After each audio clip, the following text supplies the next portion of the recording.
The third meeting of the GST Council is underway in the national capital in New Delhi, and several contentious issues are going to be settled in an atmosphere of harmony and bonhomie.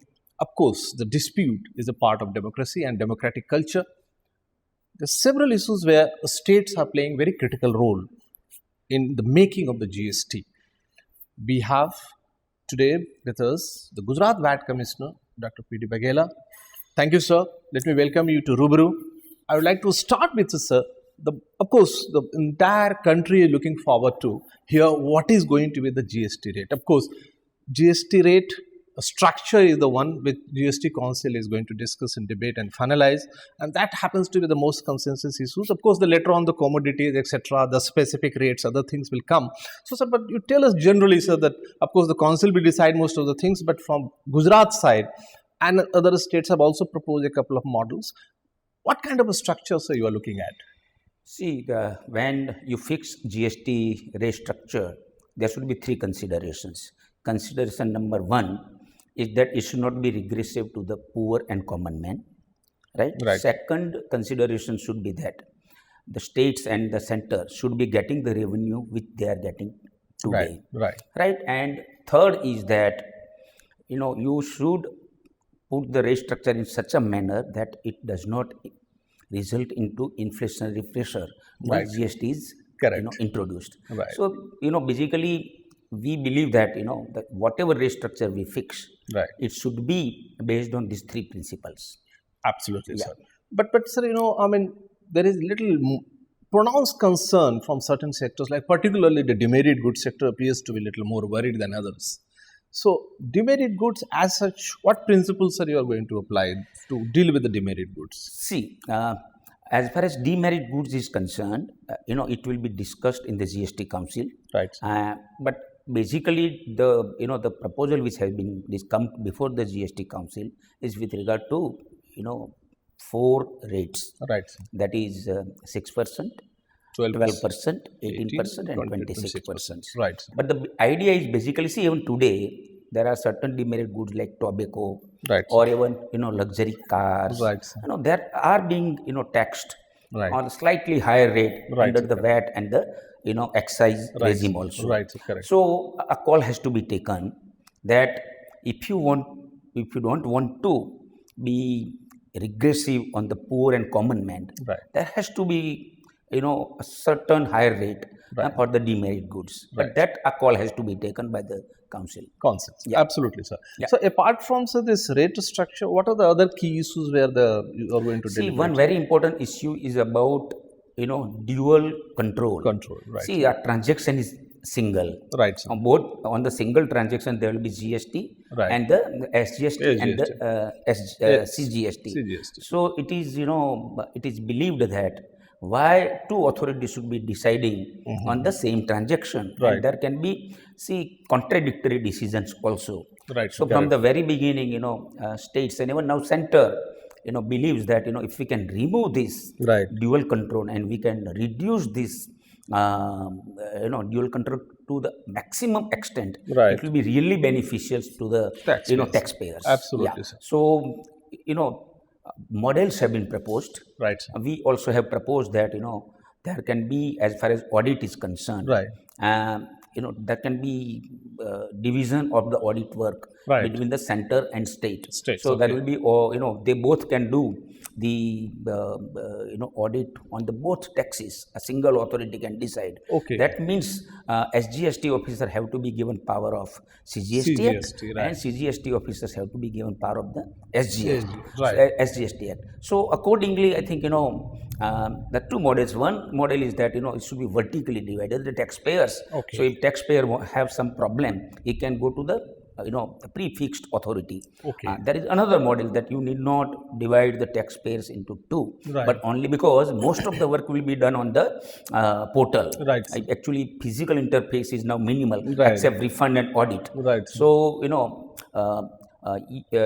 instead of dividing the taxpayers, vertically, it will be better if you only divide the work where physical interface is, required, audit and those kind of things among the center and state. What should be the proportion? That I think GSTC will take a call. But Gujarat believes that we are against dual control, because that will result into 2 orders, 2 appeals, and a lot of administrative complications. Taxpayers will have to go to 2 authorities unnecessarily on the same transaction, on the same issue. True, sir. Yeah. So this cross empowerment, the purview of the cross empowerment is going to be confined only to audit, or there would be enforcement, preventive. Enforcement cannot be limited to one authority. Every authority will get intelligence, reports, information, complaint. So if once it has come to them, they should be allowed to carry out the enforcement activities. However, then the other person has to be precluded from proceeding on the same information. If they have the information, it should go to the other authority. So again, taxpayer doesn't have to deal with 2 authorities. Absolutely, sir. Yeah. So that is basically a model is being conceived in such a manner.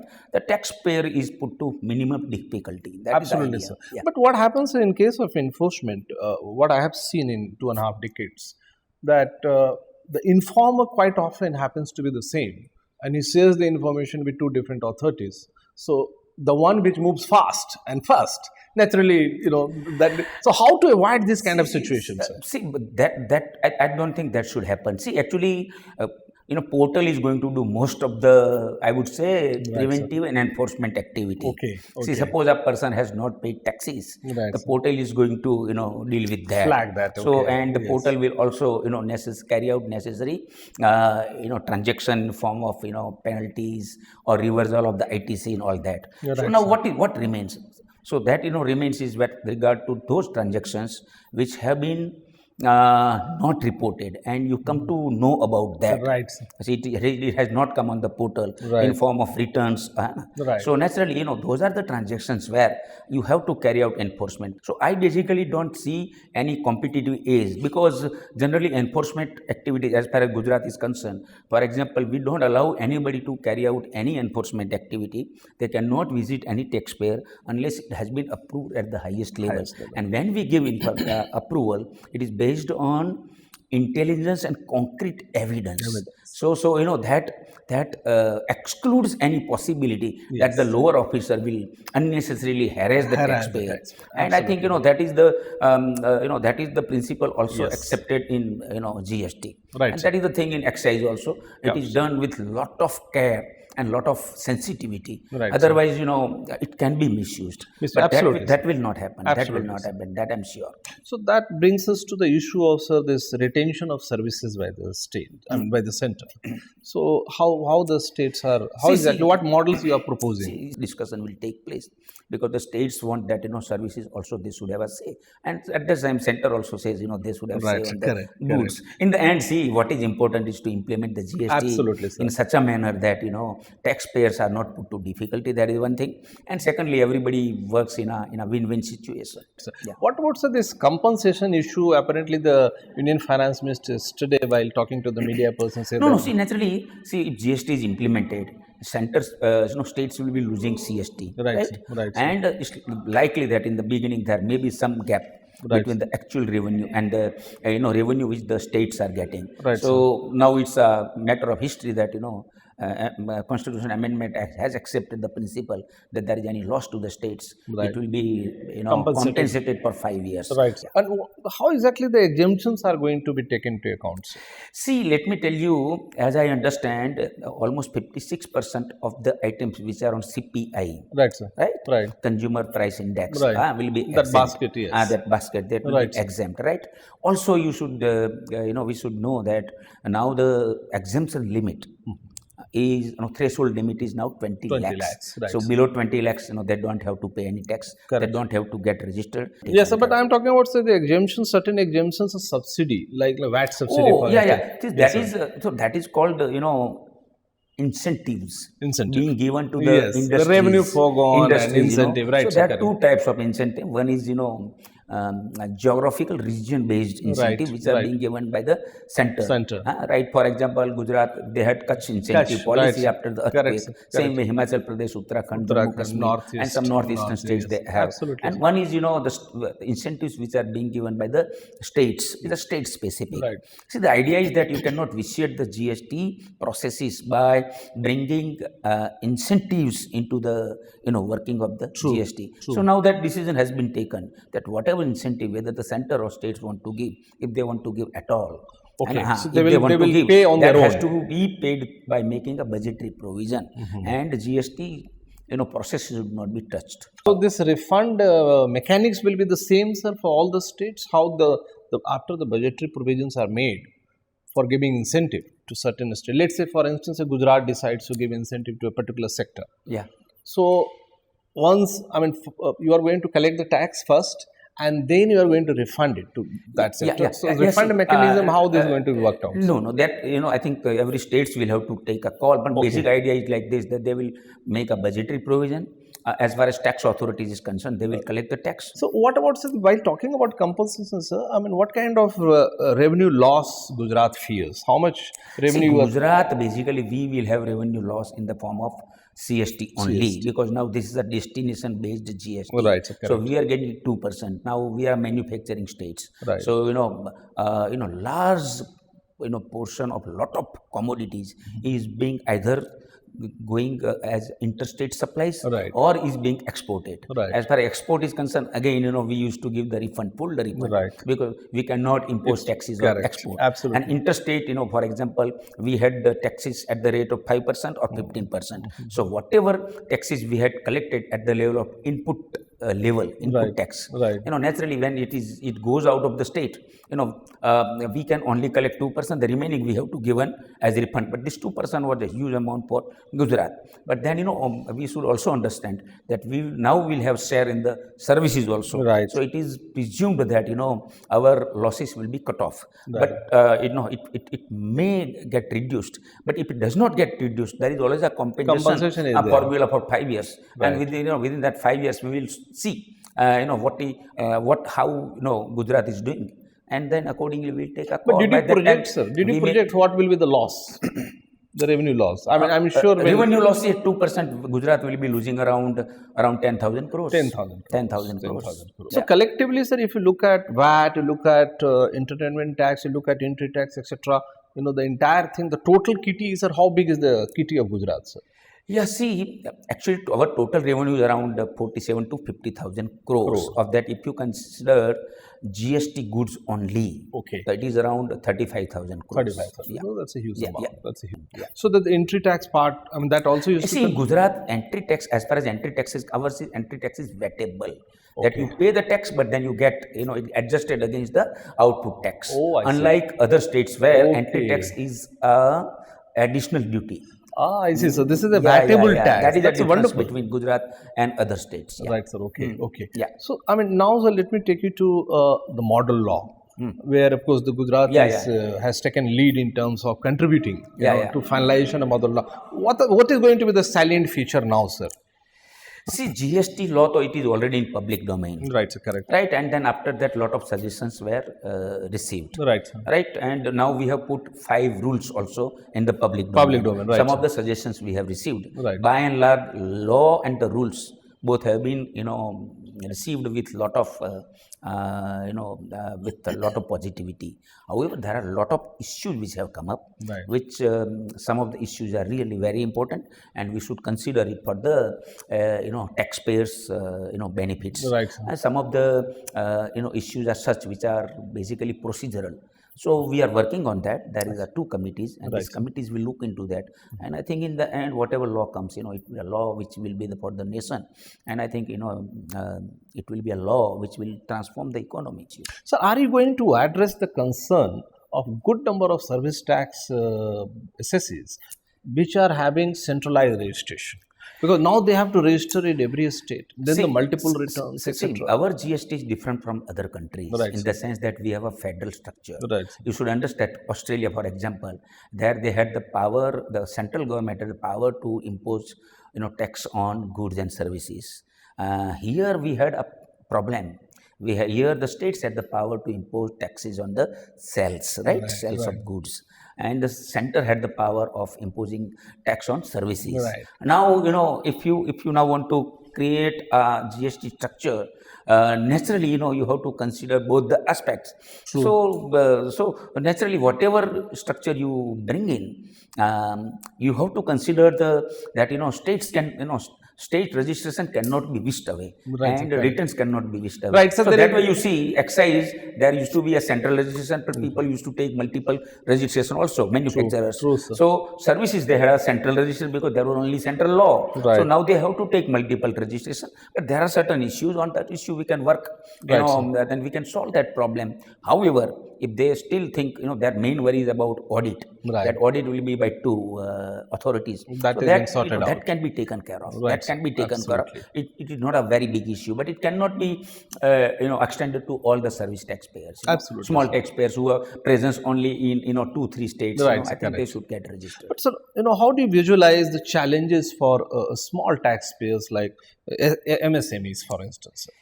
GST is basically portal based, Right. online processes are there. The small taxpayer can have problem, or they can have the apprehensions Right, sir. that they will not be able to handle that.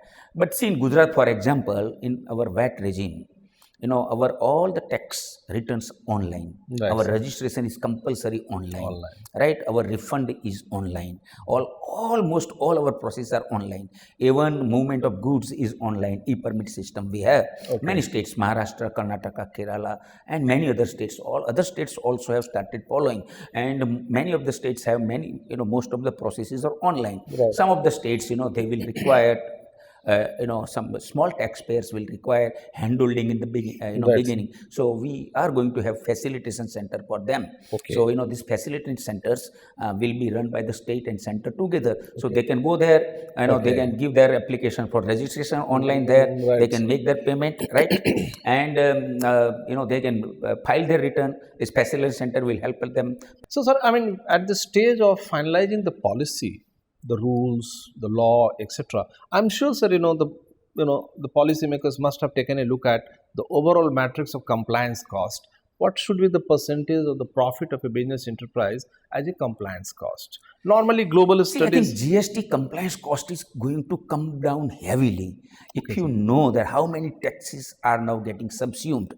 For example, I tell you bigger taxes which are being subsumed: excise, Right. service tax, Right. all. Then you have VAT, Right. you have entertainment tax, you have luxury tax, Right. you have entry tax, you have octroi, Right. you have local other taxes, Right. you have gambling tax. Yes. All these Purchase taxes will be tax, etc., subsumed. That yeah. means though all the registrations will go, all different returns will go, all different complaints will go, all different audit complaints will go, and they have all the notices were being issued in earlier regime, all the enforcement activity will go. There will be a single activity. So I think compliance cost is actually going to Go down, sir? decrease hugely for the taxpayers, and same way. So, you are looking at, sir, the cost of collection of Cost tax of will collection also will go go down. down heavily, and for the taxpayer who were required to get registered for multiple taxes, that it also will go down. Now, sir, the fact that the GST is going to be basically a technology-driven kind of tax system. Yeah.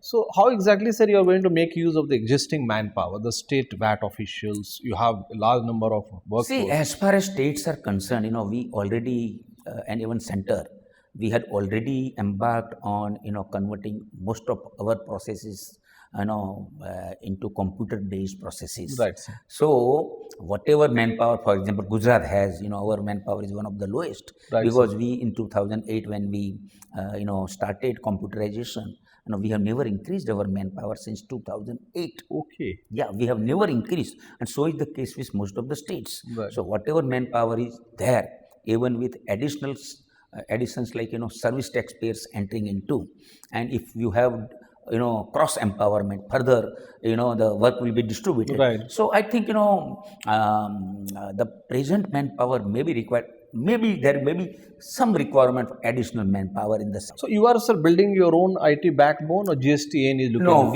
at we have joined GSTN. GSTN? Yeah, right, we sir. have joined GSTN. Yeah. Okay. So, what is the deadlines that has been given to them, and whether they are fully geared up, they will be able to do it? By end of or by the middle of November, whatever processes which is required by the industry will be ready. And if you recall, all the 5 rules and their formats are in the public domain, they are in so they public can work on preparation of the software. Right, Should not be any problem. Okay. Should not be any problem. It should not be a Yeah, problem. yeah, should not. But the final pilot run will be sometime in January, February. Yeah, the GSTN has proposed like that only, and our migration of the existing taxpayer, already dates have been fixed for the state.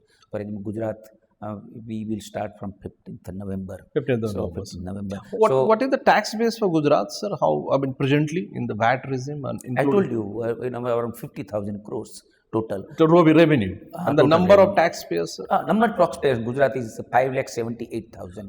That's pretty large. Yeah, That's very pretty large. sir. Okay. Excluding service taxpayers. which will Naturally, add so it. that will add to that, added. sir. That And will the add. likely addition, and because of the attraction of the GST. Absolutely. Yeah, sir. yeah, yeah. So it's a great, sir, and let me wish you all the best for meeting the expectations of the taxpayers in Gujarat and across the nation now, of course. And thank you for talking to TIOL. Thank you. Thank you, sir.